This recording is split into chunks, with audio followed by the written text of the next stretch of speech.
A Islândia, essa terra de gelo, exibe um contraste magnífico entre a luz e as trevas.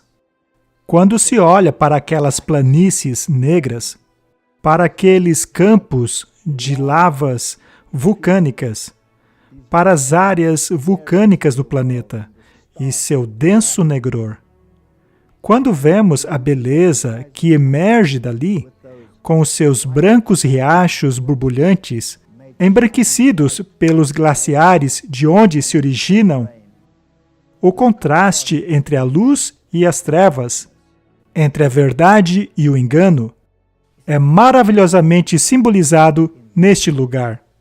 Trata-se de um tipo da decisão que deve ser tomada, baseada na Palavra de Deus.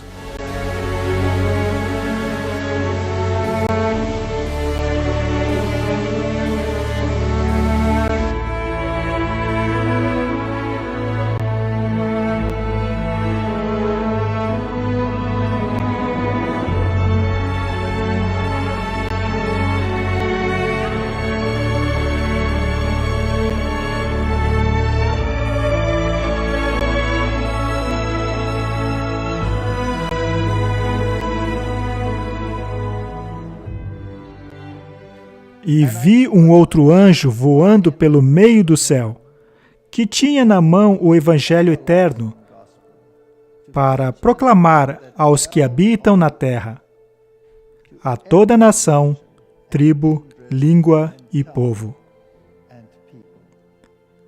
dizendo com grande voz: temei a Deus e dai-lhe glória, porque é chegada a hora do seu juízo.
O que quer dizer isso? A hora do seu juízo chegou. Vivemos em um período de tumulto neste planeta. Guerras, rumores de guerras, desastres naturais, protestos, ódio. Seria esta uma mensagem relevante para nós hoje? Como ela se encaixa na situação atual? Vamos falar sobre isso.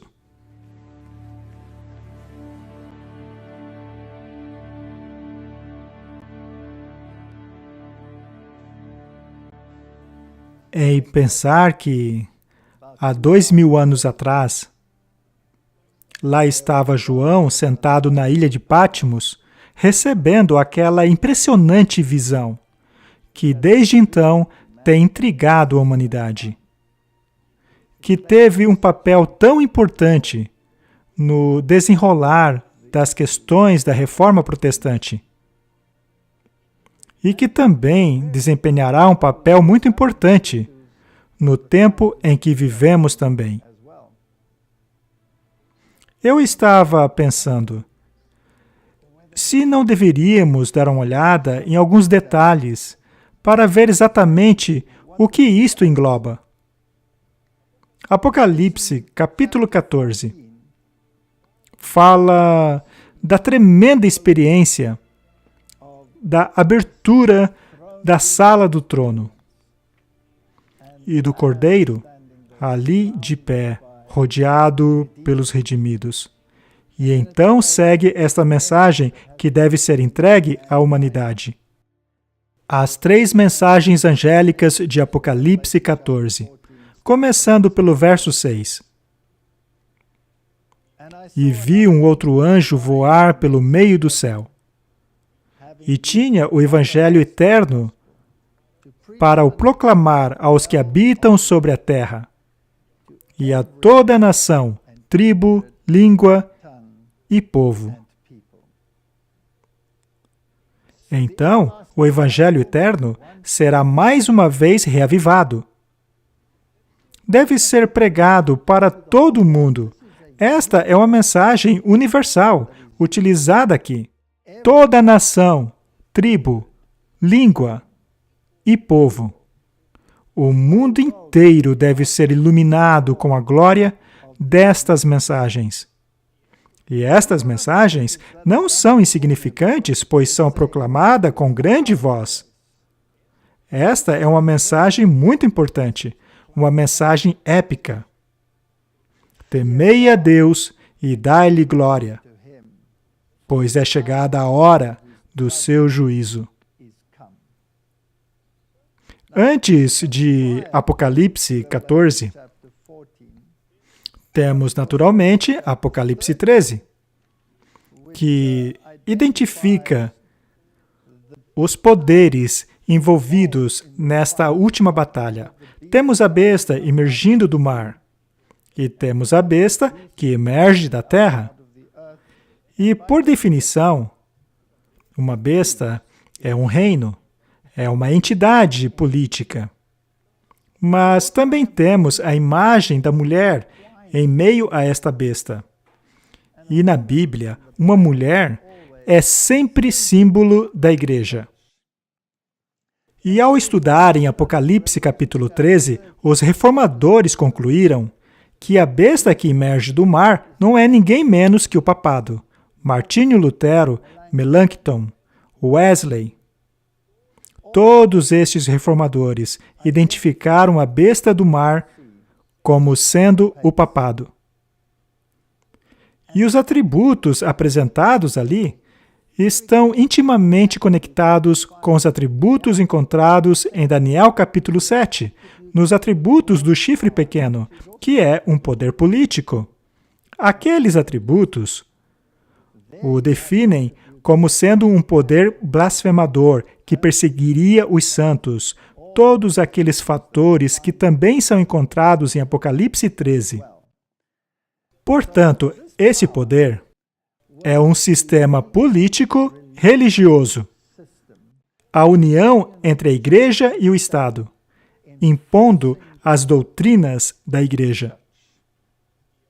E anteriormente ao capítulo 13, temos o capítulo 12. E no capítulo 12, vemos o grande conflito entre o bem e o mal.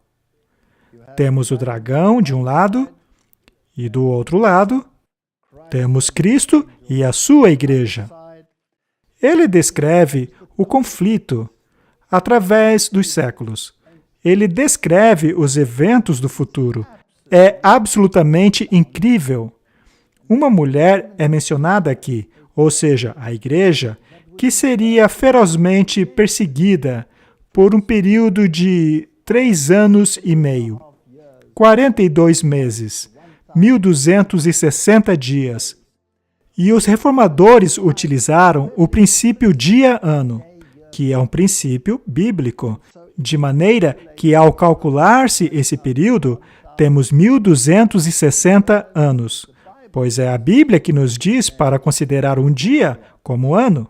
E isto nos leva ao período de perseguição, no qual a Igreja de Cristo seria perseguida, ao longo do período da supremacia papal, no qual esta mulher foi protegida nos lugares mais solitários, em que o Evangelho foi pregado vestindo panos de saco. A palavra de Deus foi pregada com derramamento de sangue. Aquele poder político e religioso crescia cada vez mais, chegando nas cortes de reis, recebendo a aclamação e honraria dos quais julgava ser digno. O poder que não se contentou em emblamar a espada espiritual, mas que também empunhou a espada secular. Esta espada secular passou a ferir em nome da espada espiritual. Estas foram as questões abordadas pela Reforma Protestante. E então a mulher teve que fugir. E por todos aqueles anos, esta guerra, este conflito, foi acuando a mulher, a Igreja de Deus, para lugares desertos. E a Igreja fugiu para vários lugares do mundo, em busca de paz e de liberdade para praticar a sua religião. Foi neste tempo que os Estados Unidos da América foi colonizado, a África foi colonizada, a Austrália, a Nova Zelândia foram colonizadas, e o protestantismo se espalhou para um novo mundo. Junto à ascensão do poder do protestantismo, veio também a complacência. E mais uma vez houve retrocesso, assim como houve nos dias de Israel.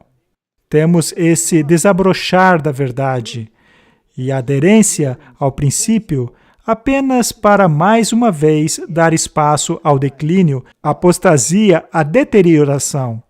E conforme temos esses altos e baixos da apostasia, os altos e baixos da lealdade, um seguindo o outro.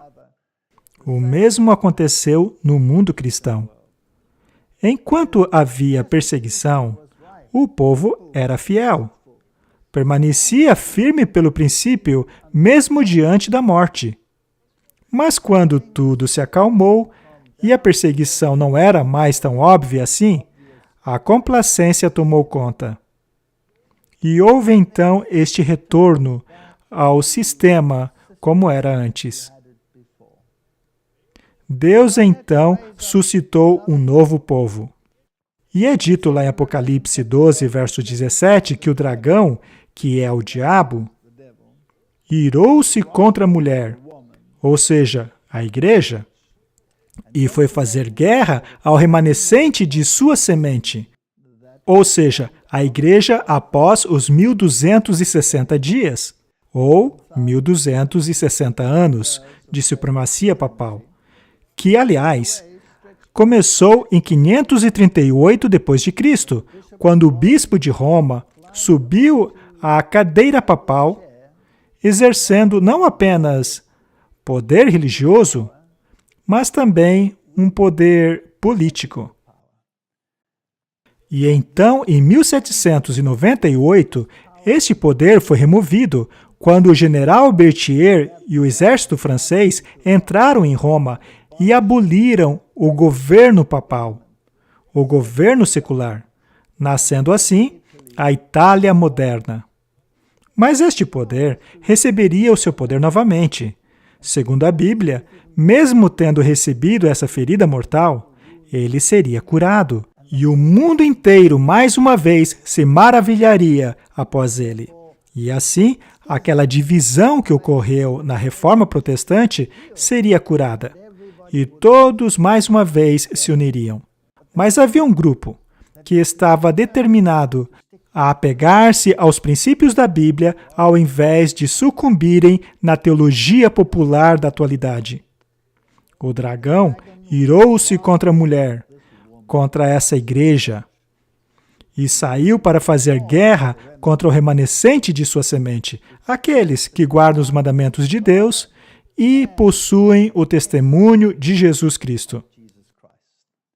O conflito entre os princípios bíblicos e aqueles adeptos à teologia popular se concentrariam em torno da questão dos mandamentos de Deus e do testemunho de Jesus, que é definido pela Bíblia como o espírito de profecia. Este espírito de profecia é aquele mesmo espírito que tem existido em meio às palavras proféticas ao longo da história. Os Jeremias, os Isaías, os profetas da antiguidade possuíam o testemunho. Eles tinham o dom profético. Esta mensagem formaria o compartimento da última mensagem. O conflito seria entre aqueles que guardam os mandamentos de Deus e têm o testemunho de Jesus, e a unidade em apostasia, que tomaria conta do restante do planeta. Isto exige uma mensagem específica, endereçada a um tempo específico. Lá em Apocalipse 14, nós vemos essas 3 mensagens angélicas. Sua abrangência é de impressionar. Leiamos novamente. E vi um outro anjo voar pelo meio do céu. Esta mensagem é uma mensagem urgente. Ela se move como um relâmpago,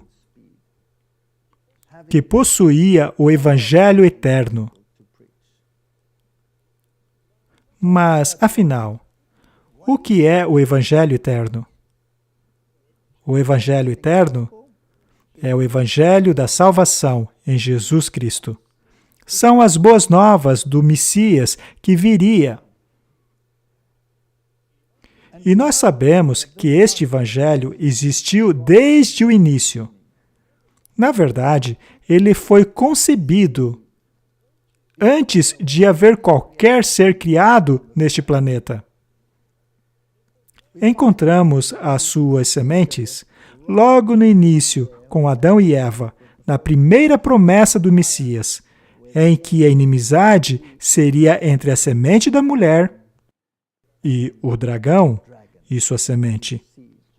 Este conflito entre os filhos da obediência e da desobediência é observado em Caim e Abel, no qual Abel traz uma oferta que simboliza que a salvação está fora dele mesmo, enquanto Caim diz: não, as obras de minhas mãos satisfarão a divindade. Este conflito que começou ali tem progressivamente se repetido vez após vez na história da humanidade. Mas o Evangelho não mudou. Quando a luz do Evangelho quase desapareceu, quando nas trevas da Idade Média, que a própria história chama de a Idade das Trevas, quando aquela luz foi quase extinta, os reformadores fizeram com que aquela luz mais uma vez brilhasse. Mas que luz foi esta? A salvação se encontra fora de nós. A justificação é pela fé na obra completada pelo Filho de Deus. Nós nos apropriamos da salvação através da fé, pelo agarrar da promessa, ao dependermos de um sacrifício feito fora de nós mesmos. Justificação pela fé, não pelas obras. Este conflito entre a fé e obras, entre as palavras de Romanos e as palavras de Tiago, ocorreu naquele período primitivo do protestantismo. Quando Martinho Lutero descobriu o glorioso evangelho da salvação em Cristo, ele entrou em conflito com o livro de Tiago. Ele o chamou de o evangelho de palha. Mas com o tempo, conforme estudou mais profundamente a questão, ele enxergou a conexão. Em certa ocasião, ele ofereceu seu chapéu de doutor a qualquer um que pudesse reconciliar o livro de Romanos com Tiago. Mas depois de um tempo, ele tomou de volta o seu chapéu de doutor porque ele mesmo havia reconciliado os dois. Veja, as obras são consequências da salvação e não o meio para ela. Portanto, a fé sem obras é morta. Mas as obras jamais poderão salvá-lo. A salvação é algo realizado totalmente fora de você. É pela fé no Filho de Deus que recebemos a salvação. É pelo acreditar na palavra e aceitá-la como se ela fosse uma realidade. A fé é a substância, a realidade daquilo que se espera. É a evidência daquilo que não se vê. A fé, portanto, torna-se uma realidade viva na alma que se apropria da salvação que é oferecida em Jesus Cristo. Este é o Evangelho eterno. E opondo-se a ele, temos o Evangelho das obras. Então, quando os reformadores dizem que são salvos pela fé e somente pela fé, a Contra-Reforma disse: esta palavra somente é anátema. O Concílio de Trento decidiu que aqueles que creem que a salvação é somente pela fé são anátema. E assim, formou-se o palco para o derramamento de sangue que se seguiu. A história nos mostra o que aconteceu em seguida. Milhões de pessoas perderam suas vidas porque decidiram-se ou por um lado do Evangelho ou pelo outro lado do Evangelho. Somos salvos pelas obras ou salvos pela fé? Na palavra? Só que hoje, parece que abriram mão disto. Parece que todos acabaram se entendendo. Porque é dito lá, na Declaração Conjunta sobre a Justificação, que o mundo protestante alinhou-se mais uma vez com o mundo católico, finalmente unindo as suas definições, aparentemente, e declararam que juntos confessam que pela graça, apenas nas obras salvíficas de Cristo, somos justificados. Acontece que isto não é a mesma coisa. Afinal, somente pela graça não é a mesma coisa que somente pela fé, pois a graça também pode ser oferecida por outras coisas. O perdão pode vir por outros meios. Nas indulgências, por exemplo, é o sistema papal que dispensa a graça. Ao aliviar a penalidade de pecados já perdoados, que por sua vez deveriam ser pagos em um lugar inventado por eles, chamado de purgatório. Só que o protestantismo não reconhece nada disso, pois estas coisas não estão na Bíblia. Portanto, dizer que somente pela graça não é a mesma coisa que somente pela fé, e as obras salvíficas de Cristo não é a mesma coisa que o sangue do Cordeiro. Veja, o catolicismo ensina que há um tesouro de méritos. E neste tesouro de méritos, das boas obras de Cristo, há também os méritos de Maria, definido pelo catequismo como puros aos olhos de Deus. E não apenas as obras de Maria, mas também as obras dos santos. Então, todos esses méritos estão disponíveis neste tesouro de méritos, e o sistema pode apoderar-se deles por meio do poder da sucessão apostólica através dos papas e oferecido por meio das indulgências, para alívio das punições pelo pecado. Isto é graça. Quando eles dizem por meio das obras, significa, de acordo com o pensamento católico, que as obras de outros também estão inclusas. Mas, segundo o pensamento bíblico, a salvação está somente em Cristo. Não há outro nome por meio do qual somos salvos. Portanto, essa questão entre a fé e obras é a parte central do Evangelho eterno. Desde os tempos de Abel, quando ele levou aquele sacrifício, por meio do qual, pela fé, ele sacrificou o Cordeiro inocente, apontando para o Cordeiro de Deus, que levaria os pecados do mundo, e este sacrifício foi aceito por Deus. Enquanto que Caim trouxe as obras de suas mãos, e este sacrifício não foi aceito. É fascinante que Deus sempre declarou que sua obra é completa, pois afinal, ele descansou após a sua obra de criação, assim como descansou na sepultura após a sua obra de redenção. Portanto, o Evangelho eterno deve mais uma vez ser pregado. Não pode haver concessões. Como disse o próprio Martinho Lutero a respeito da doutrina da justificação, é impossível fazer concessões, pois essa doutrina é pedra angular do Evangelho.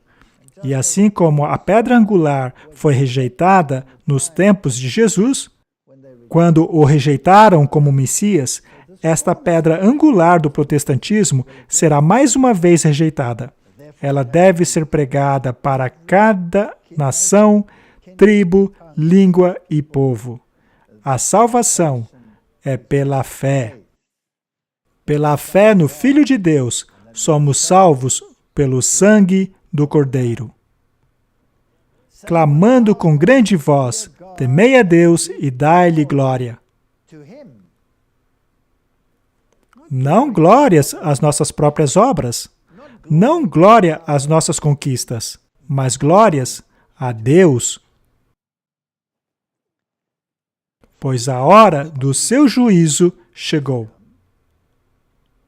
O que há de tão especial a respeito da hora do juízo? Ao voltarmos para o sistema judaico, no qual o Evangelho era ilustrado em tipo, por tipos e sombras, o judeu não era salvo pela guarda da lei. Ele precisava trazer o cordeiro e então colocar as suas mãos sobre ele e confessar os seus pecados, de forma que o cordeiro morreria no lugar do pecador. Este é o plano da salvação. Este é o Evangelho eterno. Era pelo sangue do cordeiro que ele recebia o perdão.